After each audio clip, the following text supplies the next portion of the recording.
Madam ಡ್ಯೂಟಿಗೆ ಬರೋಕ್ಕೆ ಬಂದಿದ್ದಾರೆ. ಸೊ ಲೇಟ್ ಆಗಿಬಿಟ್ಟಿದೆ ಅಂದ್ಬಿಟ್ಟು ಅವರ ಅಪ್ಪನ ಕರ್ಕೊಂಡು ಡ್ರಾಪ್ ಹಾಕ್ಸ್ಕೊಂಡಿದ್ದಾರೆ. ಸೊ ಒಂದು 10 ಲೇಟ್ ಆಗಿಬಿಟ್ಟಿದೆ ಪಾಪ. ಅವ್ರು ಪ್ರತಿ ಶುಕ್ರವಾರನೂ ಪೂಜೆ ಗೀಜೆ ಮಾಡಿಕೊಂಡು ಒಂದು ಸ್ವಲ್ಪ ಲೇಟಾಗಿ ಬರ್ತಾರೆ. ಅವತ್ತು ಮಾತ್ರ, ಯಾಕಂದರೆ ಹೆಣ್ಮಕ್ಳಲ್ವಾ, ಲೇಟಾಗಿ ಬರ್ತಾಯಿದ್ರು. ಸೊ ಅವತ್ತು ಲೇಟ್ ಆಗಿದೆ ಅಂತ ಅವ್ರ ಅಪ್ಪನ ಗಾಡಿಯಲ್ಲಿ ಡೈಲಿ ಬಸ್ಸಲ್ಲಿ ಬರ್ತಾಯಿದ್ರು, ಆಟೋದಲ್ಲಿ ಬರ್ತಾಯಿದ್ರು ಅವ್ರು ಮೇಡಮ್ ಅವರು. ಸೊ ಅವತ್ತು ಏನಾಗ್ಬಿಟ್ಟಿದೆ ಅಂದರೆ ಲೇಟ್ ಆಯಿತು ಅಂತ ಪೂಜೆ ಗೀಜೆ ಮಾಡಿ ಮುಗಿಸ್ಕೊಂಬರೋಷ್ಟು ಲೇಟ್ ಆಯಿತು. ಅಪ್ಪನ ಕರ್ಕೊಂಬಂದಿದ್ದಾರೆ. ಬರಬೇಕಾದ್ರೆ ಬಂಗಾರಪೇಟೆಯಿಂದ ಬೂದಿಕೋಟೆ ಮಿಡ್ಲಲ್ಲಿ ಒಂದು ಗಾಜ್ಗ ಒಂದು ಸ್ಟಾಪ್ ಬರುತ್ತೆ.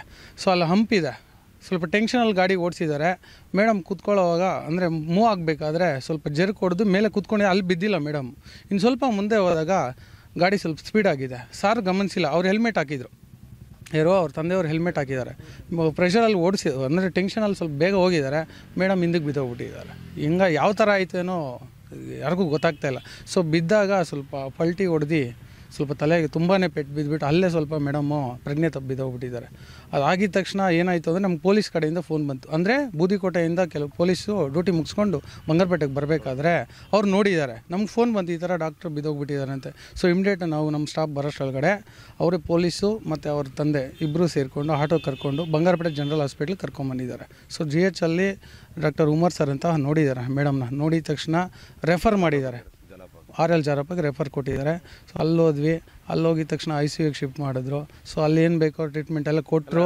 ಸೊ ಎಲ್ಲ ಏನು ಬೇಕು ಎಲ್ಲ ಸರ್, ಅಲ್ಲಿಗೆ ನಮ್ಮ DHO ಸರ್ ಬಂದಿದ್ದರು, ಮತ್ತು DSO ಸರ್ ಬಂದಿದ್ದರು, ಮತ್ತು THO ಸರ್ ಇದ್ದರು. ಎಲ್ಲ ಸಪೋರ್ಟ್ ಮಾಡಿ ಏನು ಬೇಕು ಎಲ್ಲ ಮಾಡಿದ್ರು. ಅಲ್ಲಿಂದ ಮಣಿಪಾಲ್ಗೆ 4:30ಗೆ ಶಿಫ್ಟ್ ಮಾಡಿದ್ರು. ಮಣಿಪಾಲ್ಗೆ ಹೋಗಿ ಅಲ್ಲೇ ಟ್ರೀಟ್ಮೆಂಟ್ ತೊಗೊಂಡ್ರು. ಸೊ ಅಲ್ಲಿ ಏನಾಯಿತೋ ಸರ್ಜರಿ ಮಾಡಿದ್ದಾರೆ ಅಂತ ಹೇಳಿದ್ರು. ನೈಟಲ್ಲಿ ಮಾಡಿದ್ದಾರೆ. ಸರ್ಜರಿ ಸಕ್ಸಸ್ ಆಯಿತು ಏನೋ ಪಾಪ, ದೇವ್ರ ಮೇಡಮ್ನ ನಮ್ಮಿಂದ ತುಂಬ ದೂರಕ್ಕೆ ಕಿತ್ಕೊಂಡ್ಬಿಟ್ಟೆ ಸರ್. ನಮಗೆ ನೋಡ್ತಾ ಇದ್ದೀವಿ ಎಲ್ಲ ರೀತಿಯಲ್ಲೂ ನಮ್ಮ ಪುನೀತ್ ರಾಜ್ಕುಮಾರ್ ಸರು. ಸೊ ಅಂಗಾಂಗ ದಾನಗಳು ಮಾಡೋದ್ರಿಂದ ಬೇರೆಯವ್ರ ಜೀವನ ಉಳಿಸ್ಬೋದು. ಸೊ ಹೀಗಾಗಿ ಅದು ಒಂದು ನಮಗೆ ಪ್ರೇರೇಪಣೆ ಆಗುತ್ತೆ. ಅದು ನಾವೆಲ್ಲರೂ ಇದನ್ನು ಪಾಲಿಸ್ಬೇಕು ಮತ್ತು ನಮ್ಮ ಮುಂದಿನ ಪೀಳಿಗೆಗೆ ನಾವು ಇದನ್ನು ಸಮಾಜಕ್ಕೆ ಒಂದು ಸಂದೇಶವನ್ನು ಹೇಳಬೇಕಾಗ್ತದೆ. ದ್ವಿಚಕ್ರ ವಾಹನ ಸವಾರರಿಗೆ ನಾವು ಭಾಳಷ್ಟು ಅವೇರ್ನೆಸ್ಸು ಕ್ಯಾಂಪೇನ್ ಮಾಡಿದ್ದೀವಿ. ಭಾಳಷ್ಟು ಕಡೆಗೆ ನಾವು ಹೇಳಿದ್ದೀವಿ, ಇದನ್ನು 2 ವೀಲರ್ ರೈಡ್ ಮಾಡಬೇಕಾದ್ರೆ ಹೆಲ್ಮೆಟನ್ನು ಕಡ್ಡಾಯವಾಗಿ ಧರಿಸಿ, ಮತ್ತು ಚಿನ್ ಸ್ಟ್ರ್ಯಾಪನ್ನು ಸಹಿತ ಹಾಕ್ಕೊಳ್ಳಿ, ಮತ್ತು ಫೇಸನ್ನು ಕವರ್ ಮಾಡ್ತಕ್ಕಂಥ ಚಿನ್ ಸ್ಟ್ರ್ಯಾಪ್ ಇರ್ತಕ್ಕಂಥ ಹೆಲ್ಮೆಟನ್ನು ಧರಿಸಿ. BIS ಅಂದರೆ standard bureau of Indian standards ಗುಣಮಟ್ಟದ ಹೆಲ್ಮೆಟ್ಗಳನ್ನು ಧರಿಸಿ ತಮ್ಮ ಪ್ರಾಣವನ್ನು ಕಾಪಾಡ್ಕೋಬೇಕು ಅಂತ ನಾವು ಪದೇ ಪದೇ ಹೇಳ್ತಾ ಇದ್ದೀವಿ. ಈಗಲೂ ಸಹ ಮತ್ತೊಮ್ಮೆ ನಾವು ಎಲ್ಲ ದ್ವಿಚಕ್ರ ವಾಹನ ಸವಾರರಿಗೆ ಯಾವುದೇ ಕಾರಣಕ್ಕೂ ಹೆಲ್ಮೆಟ್ ಇಲ್ಲದೆ, ಅಂದರೆ ಇದು ರೈಡರ್ಗೂ ಅನ್ವಯ ಆಗುತ್ತೆ, ಪಿಲಿಯನ್ ರೈಡರ್ಗೂ ಅನ್ವಯ ಆಗುತ್ತೆ.